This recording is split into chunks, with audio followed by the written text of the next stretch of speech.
ہم جب بھی کوئی چیز آسمان کی طرف اچھالتے ہیں تو وہ واپس زمین پر آ گرتی ہے. یہ کشش ثقل ہے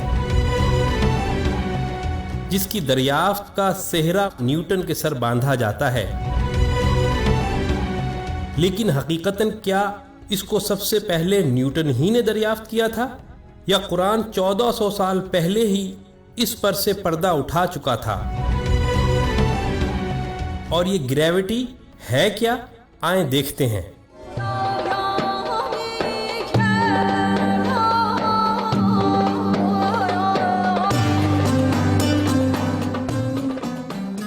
سائنسی تحقیقات کے مطابق کشش ثقل کی پیدائش اس وقت ہوئی جب کائنات صرف ایٹمی ذرات کا دھواں تھی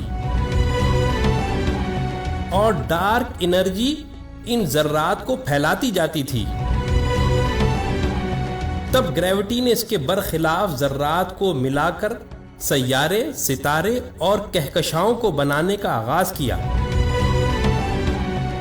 قرآن اس تاریخی حقیقت کو سورہ حامیم سجدہ میں یوں بیان کرتا ہے کہ پھر وہ آسمان کی طرف متوجہ ہوا تو اس وقت وہ صرف دھواں تھا. تب ہم نے اس کو اور زمین کو حکم دیا کہ تم دونوں وجود میں آ جاؤ، چاہے خوشی سے چاہے زبردستی.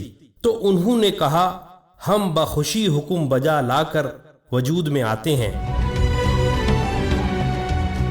پھر سائنس اگلے مرحلے کا ذکر یوں کرتی ہے کہ اس کشش ثقل نے پورے آسمانی نظام کو جکڑ کر ایسا مسخر کر دیا کہ کوئی بھی اپنی جگہ سے نہیں ہٹ سکتا.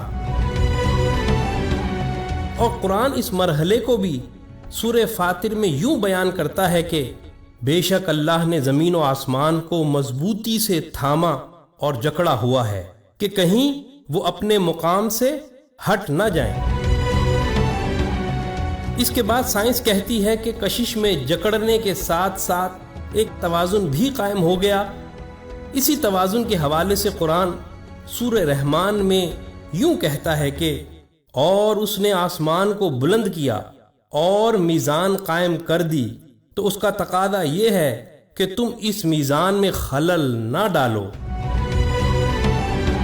پھر سائنس اسی گریوٹی کے بارے میں کہتی ہے کہ یہ اس قدر طاقتور ہے کہ ہم زمین کی سطح اور فضا سے باہر نکل ہی نہیں سکتے جب تک کہ ہم اس گریوٹی کے خلاف انتہائی قوت استعمال نہ کریں.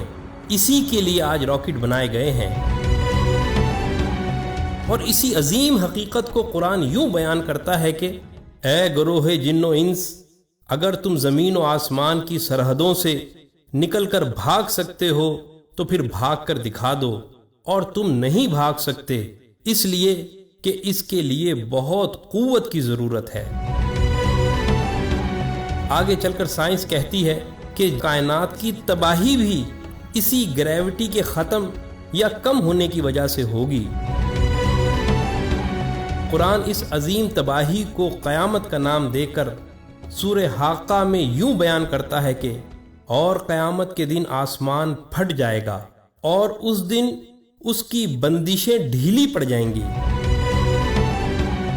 اور پھر کشش ثقل کی کمی کی وجہ سے بنیادی ایٹم تک بکھر جائیں گے جیسے پانی. ہائیڈروجن جلتی ہے اور آکسیجن جلنے میں مدد دیتی ہے، لیکن اگر سمندر میں موجود پانی کے یہ ایٹم ٹوٹ کر الگ ہو جائیں اور پھر ان میں آگ بھی لگ جائے تو اس بھڑکنے والی آگ کا کوئی تصور بھی نہیں کر سکتا. لیکن قرآن سورہ تکویر میں اس کی بھی پیشن گوئی کرتا ہے کہ اور جب قیامت کے دن سمندر آگ سے بھڑک اٹھیں گے.